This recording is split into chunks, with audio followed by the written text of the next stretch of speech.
A educação superior na América Latina ganhou recentemente uma radiografia atualizada que incorpora os grandes dilemas de universalização, de melhoria da qualidade e a sua certificação, da massificação, da privatização, da internacionalização e da capacidade de pesquisa e inovação tecnológica. Bem, essas questões todas estão aqui neste livro, A Educação Superior na América Latina e os Desafios do Século XXI, que tem textos de especialistas e de estudiosos de vários países latino-americanos.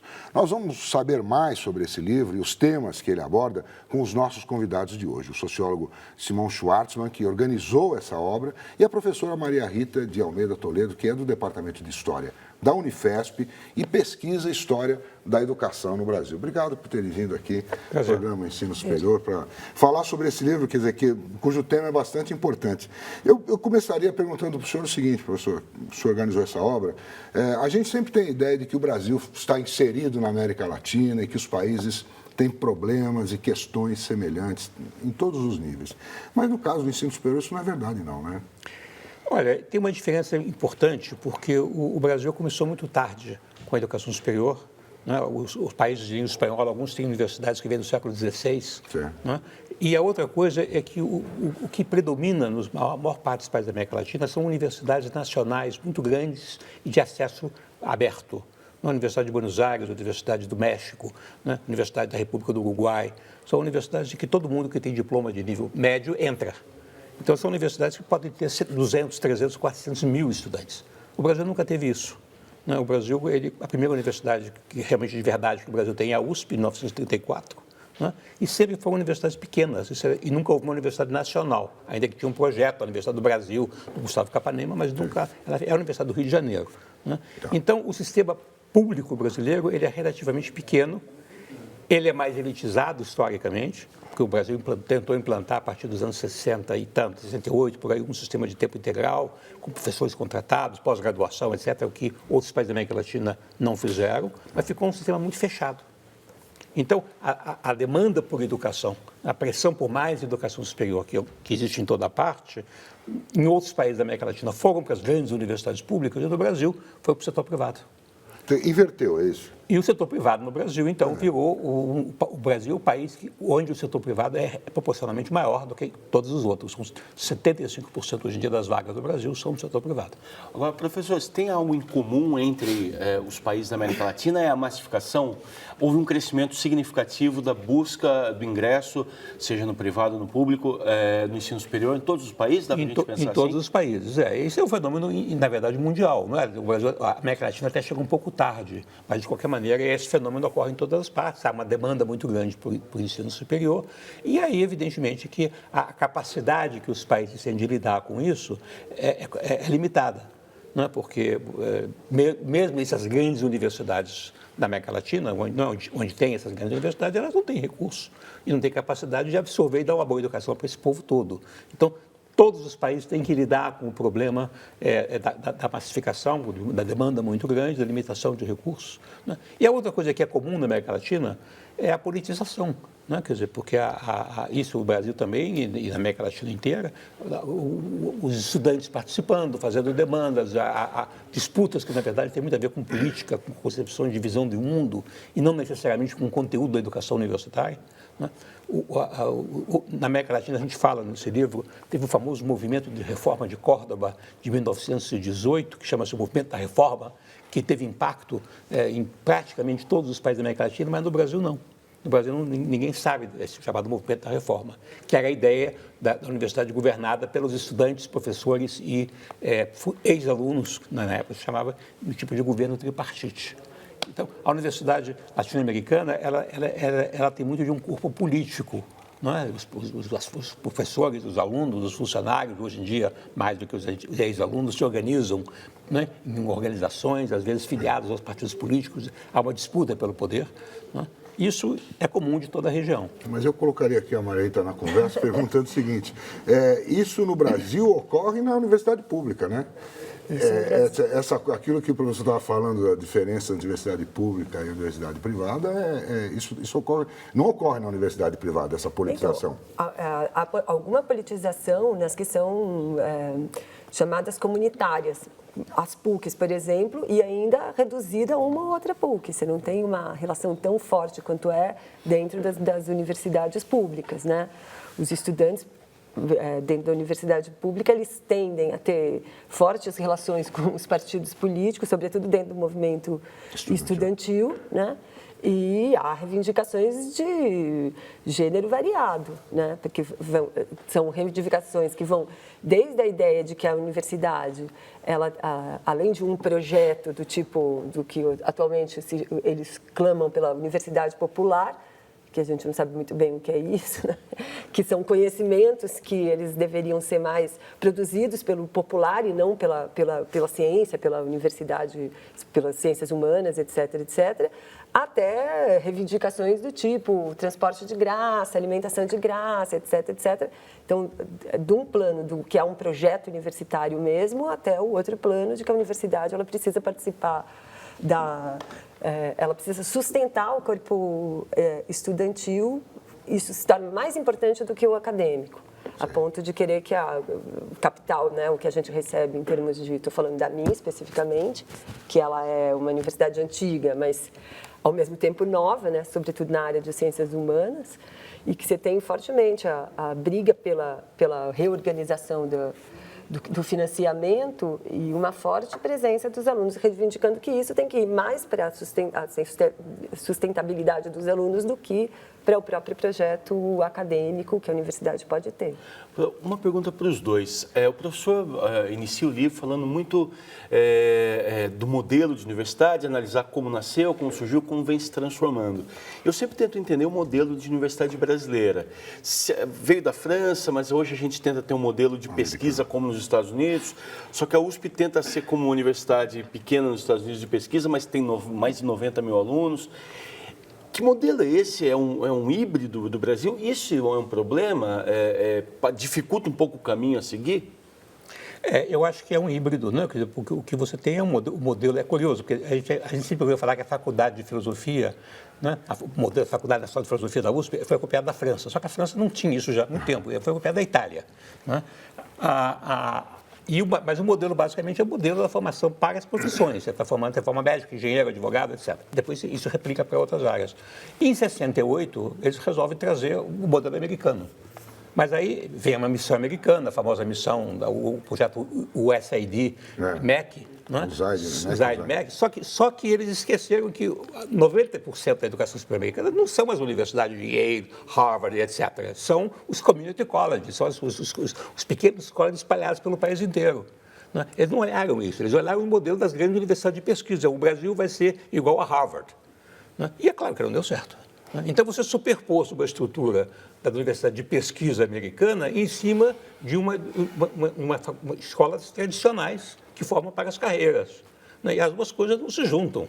Nas áreas onde a área de formação inicial era menos estruturada, sei lá, história, física, dá para você se aproximar do modelo americano. Em medicina não dá. Você não pode botar pós-graduação. Em medicina é de outro mundo. Enfim, então os dois modelos colidem. O Brasil, outra peculiaridade do Brasil é que, graças a esse modelo de 68, o Brasil desenvolveu uma pós-graduação estilo americano que é a mais desenvolvida da América Latina. Nenhum outro país da América Latina tem um sistema com o mesmo porte. E tem problema, mas tem qualidade também. Agora, ele não é muito associado ao resto, né? Então ele é desassociado e, de novo, a área de pesquisa, com pouquíssimas exceções, só se dá nas universidades públicas e, mesmo assim, não todas. E tem a questão do caráter da universidade americana, que é diferente da nossa. Né? Tem um caráter da universidade, acho que a gente pode pensar, só para complementar um pouco a fala do professor Simon, a gente pode pensar que o projeto de 34, né, falando um pouco do projeto da USP, do Fernando de Azevedo, e outros projetos que vão aparecer depois, na década de 60, sobretudo com o Anísio Teixeira, né? Eles respeitam uma certa relação tensa entre políticas federativas, né? A autonomia dos estados em relação à organização dos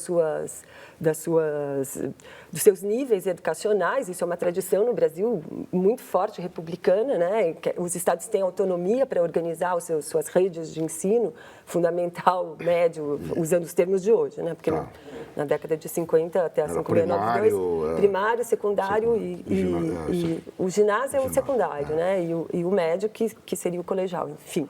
Então, essa autonomia possibilitou nascerem alguns modelos universitários que nem sempre eles são idênticos. Quer dizer, a USP, a reforma do Capanema, ela procura reorganizar as universidades que começam a surgir em Minas e outros lugares, mas você tem a autonomia do Estado. Então, a USP não vai se adaptar à Universidade do Brasil, por exemplo. Ela se aproxima, mas ela tem a sua autonomia.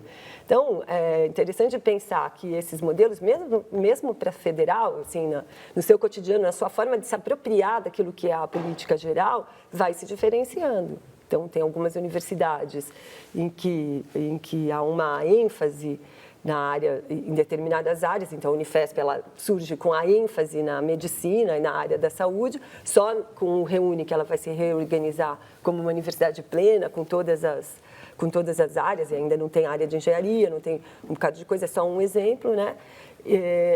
Que não é idêntico ao modelo do que é a USP, que não é idêntico ao que é o modelo da UFRJ, por exemplo, né? Então, mesmo as federais, elas vão se apropriar das políticas gerais e se organizar com dinâmicas próprias. Isso é uma diferença enorme do que a gente tem em outros lugares, né? Agora, pensando um pouco no capítulo que a professora Elizabeth Balbachevsky escreve sobre avaliação, esse modelo híbrido acaba também causando um atrapalho na hora de avaliar, porque se exige do ensino privado que a faculdade que vai formar muitos alunos e talvez deveria estar concentrada numa formação de massa, tenha também doutores e faça pesquisa. Isso é um problema, professor? Eu acho que é interessante porque a reforma de 68, ainda que muita gente criticou porque é que os americanos, o pessoal é contra os americanos, na verdade ela nunca foi revista. O Brasil implanta uma reforma em 68 quando não se percebia o fenômeno da massificação. Certo?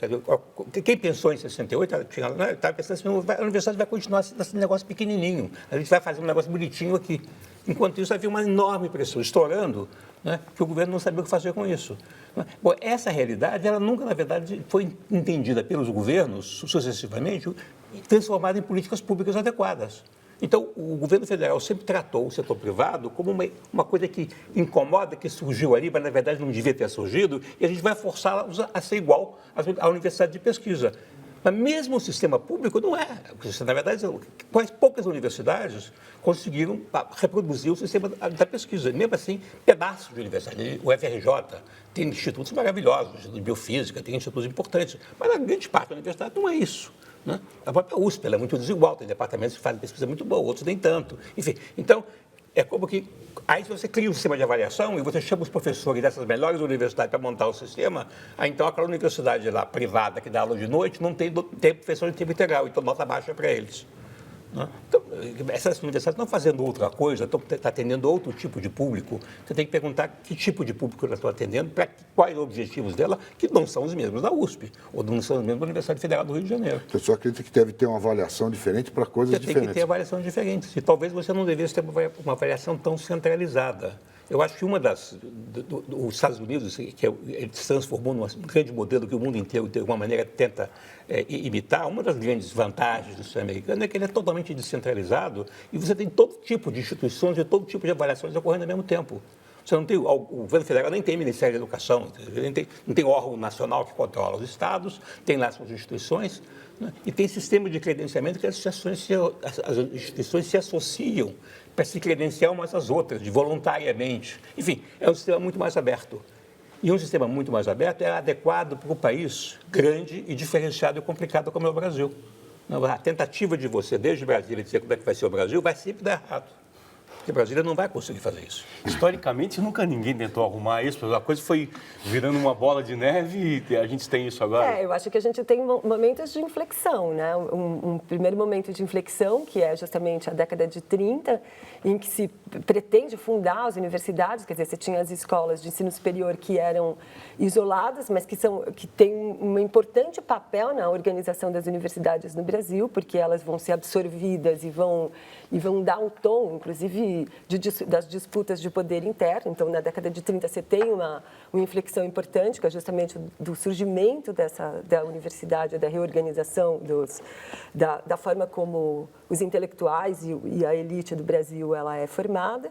E a outra inflexão, que o professor já falou, que é a da reforma de 68, que vai abrir esses dois caminhos importantes na universidade brasileira, que são as universidades privadas e as universidades públicas. Em relação aos Estados Unidos, a diferença também é clara, porque aqui a universidade privada ela tem fins lucrativos e ponto final. Portanto, mesmo quando é uma você pega... empresa, né? É uma empresa. E elas surgem de uma situação muito interessante, porque elas nascem, às vezes, de cursos técnicos do tipo secretariado, como é o caso da Uninove, que era um curso que começava com secretariado, datilografia, não sei o que lá, começa a fazer formação da licenciatura curta, que é também fruto das reformas, né, da 5692, que não dá para separar o 68 a reforma universitária da 5692, ela passa a oferecer cursos de licenciatura curta, e desses cursos de licenciatura curta, ela vai se organizando e vira o tamanho que ela é hoje, que é impressionante, né? Então, E nos Estados Unidos não é empresa? Não, você tem uma relação filantrópica, você né? tem de tudo. Agora, o caso do Brasil também é um pouco mais complicado do que isso. Eu acho que hoje em dia, metade do ensino superior privado é de instituições lucrativas, de fins lucrativos. Metade não é, né? Ainda que talvez possa ser escondido. Agora, você tem, por exemplo, no Rio Grande do Sul, uma tradição de universidades comunitárias, que são privadas, né? E que são feitas pela comunidade, que se organiza, participa da prefeitura, participa do setor produtivo, e eles organizam universidades, Universidade de Juí, Universidade de Caxias do Sul. Tem uma lógica que é diferente. O Estado de Santa Catarina tem uma rede de universidades espalhadas pelos municípios, né? Enfim, você tem outros modelos. E tem as universidades católicas e as universidades religiosas, Mackenzie. Não é? Quer dizer, são instituições que têm outra cultura e outra concepção. Né? E hoje em dia está surgindo uma novidade no Brasil, que é o surgimento de um número pequeno de universidades privadas de elite. Né? Fundação Getúlio Vargas, INSPER, enfim, algumas instituições que estão tentando fazer uma educação melhor do que a pública. Né? A pública não está dando conta, tem muita complicação, tem greve, tem muita política. Aqui vocês vêm, aqui vocês pagam um bom dinheiro, né, porque é caro, mas vocês vão ter uma educação de melhor qualidade, melhores professores, etc. Mas são nichos também. São nichos, são pequenos, são muito pequenos. E não entram, dificilmente entram nas áreas de ciência básica, que são áreas muito mais pesadas, que exigem investimentos muito maiores, etc. Mas esse é um fenômeno novo. Né? Então, o quadro é muito diferenciado. E é curioso, essa história que você contou, que é verdadeira, das escolas particulares que vêm de escolas técnicas, mas no setor público também acontece isso. Quer dizer, muitas escolas que eram escolas particulares, viraram faculdades, depois eram estadualizadas e depois elas foram federalizadas até a década de 50. Né? A rede de universidades federais, que ela foi criada mais ou menos na década de 40, 50, ela está baseada em escolinhas ou faculdades criadas pelo Brasil afora, muitas vezes com essa origem que está acontecendo. Eu tenho uma experiência porque eu me formei na Faculdade de Ciências Econômicas da UFMG. Né? E lá, essa escola tipicamente era isso, era uma pequena escolinha ali de comércio. Né? Em algum momento ela foi estadualizada, depois ela foi federalizada, e os antigos professores de comércio viraram catedráticos fundadores, né? Que muitos deles foram meus professores. Professor, falando de ensino privado e juntando aqui dois capítulos, da professora Helena Sampaio e do professor Jorge Balan, esse modelo que nós temos no Brasil agora, do governo financiar fortemente FIES, ProUni, o ensino privado, e o ensino privado, hoje a gente sabe que tem universidades com capital aberto na Bolsa e um volume gigantesco de recursos.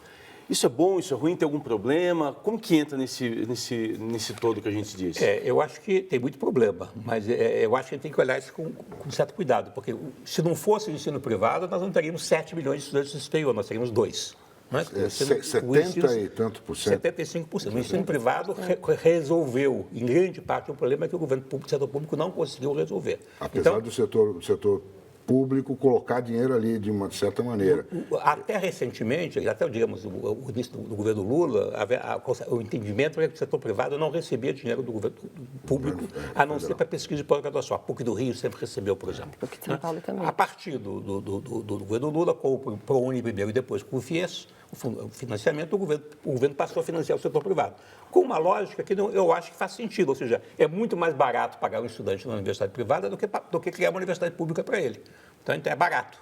Agora, e eu acho que, aí tem essa discussão até um pouco ideológica, será que a educação é uma mercadoria que você pode vender, ou é uma coisa que você não pode vender porque tem um valor? Eu posso aplicar o mesmo raciocínio para a medicina. Será que o médico não pode cobrar porque a saúde é um bem inestimável? Os médicos cobram, os hospitais são particulares e pode ter um bom hospital, pode ter um mau hospital.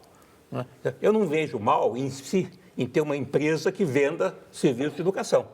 Tá certo? Agora, para o governo financiar isso, eu tenho que saber bem o que ele está fazendo. É um bom serviço, é uma boa qualidade, o pessoal está aprendendo mesmo, isso vale a pena.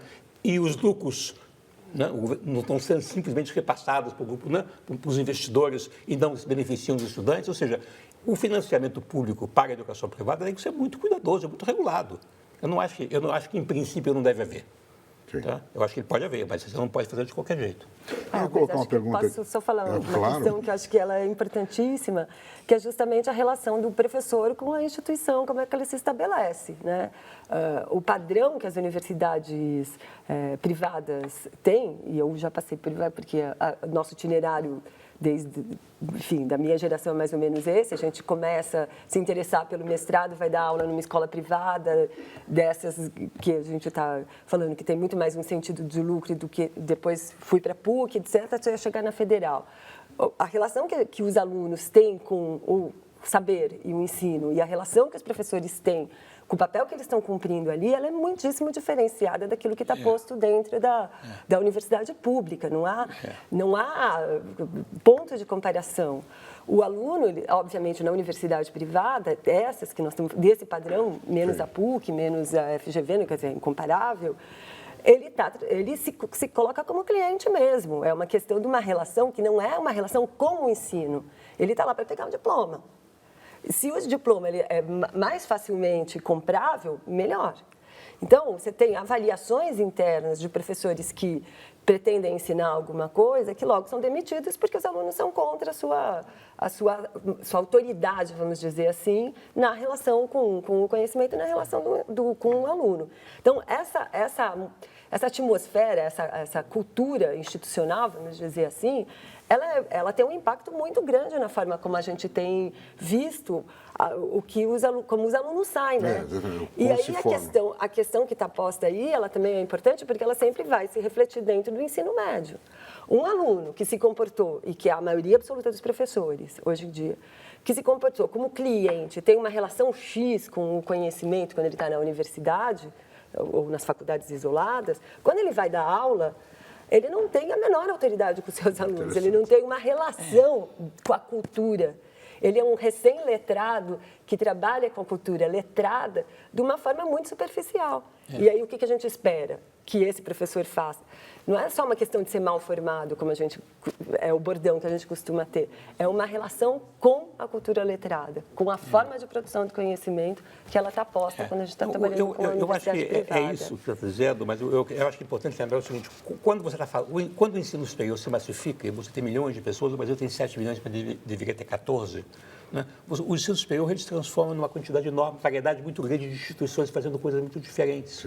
Né? Quer dizer, o modelo que nós gostamos de universidade, colegial, centrado no conhecimento, né? Os professores tendo um papel muito importante, os alunos comprometidos com o conhecimento, com a aprendizagem, esse modelo ele tende a ser relativamente pequeno no mar de outras coisas, que inclui ensino, a venda de serviços educativos, ensino à distância, enfim, um número muito grande de coisas. O setor privado ele não faz ensino universitário naquilo que a gente chama de ensino universitário no modelo tradicional.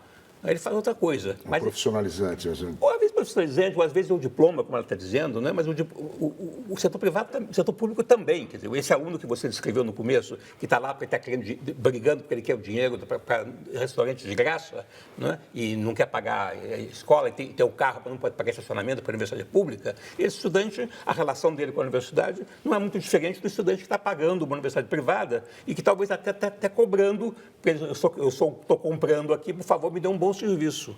Né? Nós temos uma lógica, evidentemente, no Brasil, que tem a ver com o tamanho restrito até hoje da educação superior, onde o diploma vale muito no mercado. Qualquer diploma. Então, se você tiver um diploma qualquer, você vai ganhar mais se você não tiver o diploma, mesmo que seja um diploma de porcaria. Então, se eu vou ganhar o diploma e vou ter um aumento de salário, independente do que eu aprender, por que eu vou perder tempo aprendendo? Né? E eu venho no ambiente, aliás, que você não sabe nem o que é aprender direito.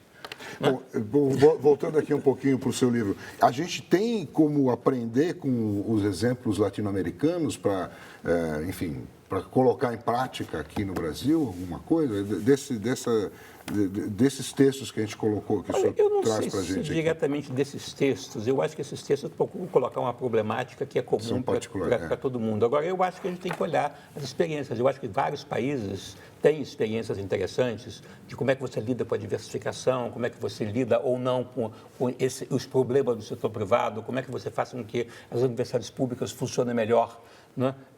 Em algumas áreas, como é que você relaciona o ensino com a pesquisa e com o ensino. Né? Enfim, eu acho que são problemas comuns e, se você for olhar, você vai encontrar soluções interessantes. Eu fiz um outro trabalho que não é esse, onde eu olhei a pesquisa, por exemplo. O tema do outro trabalho que eu fiz há um tempo atrás era como é que a pesquisa se liga ao mundo real. Né? Porque a pesquisa tem que ser muito acadêmica, muito desligada. A gente foi olhar como é que nos diferentes países você tem departamento de pesquisa, no Brasil mesmo, onde essa ponte se dá mais fortemente. E aí você encontra histórias muito interessantes no México, no Brasil, na Argentina, no Chile. Né? Enfim, tem exemplos interessantes para a gente aproveitar. Agora, se você me disser assim, tem algum país na América Latina que resolveu que está tudo bem, etc.? Não, infelizmente não tem. Quem está mais próximo disso, professor? Uma situação melhor hoje? Olha, é difícil dizer. Quer dizer, eu acho que o Chile é um país interessante, é muito interessante. O Chile está passando por uma mudança muito grande, porque o Chile avançou muito, né? Deve ser o segundo país da América Latina em termos de tamanho do setor privado, depois do Brasil, não é? E o setor público cobrava dos alunos, agora ele parece estar mudando, está havendo uma mudança muito grande. Teve um movimento lá. A atual presidente resolveu que ela disse que ia acabar com, principalmente no ensino médio, não tanto no ensino superior. Enfim, o Chile tem transformação. Mas o Chile tem, eu acho, uma experiência muito interessante. É um país que começa muito antes de todo mundo, né? Ele tem uma universidade chilena desde o século XIX, a universidade moderna chilena, e é um país pequeno, é um país mais fácil de mexer, né? Tá certo. Bom, obrigado, então, pela participação de vocês. Parabéns pelo livro aqui, professor. E espero que as pessoas possam, lendo isso aqui, ter ideias, né? E colocá-las em prática. É isso aí. Obrigado pela participação de vocês. Eu também agradeço. Muito obrigado.